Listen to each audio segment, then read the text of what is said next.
Kikosi cha Young Africans kinaendelea na maandalizi yake kuelekea mchezo wa siku ya Alhamis dhidi ya Mbeya City utakopigwa hapa KMC Complex. Maswali yamekuwa mengi kuhusu hali ya kikosi, tuna majeruhi wangapi na wangapi wamerudi kwenye timu.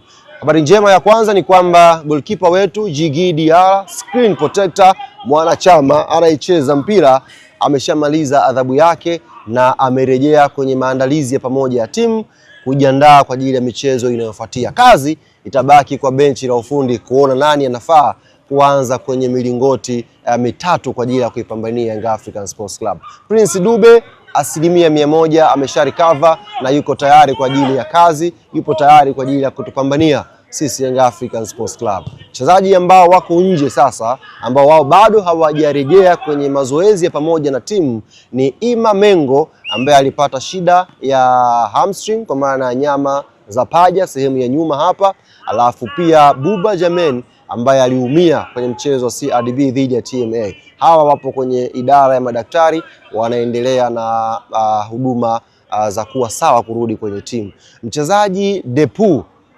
yeye ameshatoka kwenye chumba cha daktari na yupo kwenye eneo la fitness. Leo nimezungumza na fitness coach na amenieleza kwamba kwa 85% Depu ameshaimarika. Kama itawezekana tunaweza kumpata Alhamis, ikishindikana maana yake huo utakuwa mchezo wa mwisho kwa Depu kutokuwa sehemu ya timu kwa ajili ya mechi za ligi kuu na CRDB.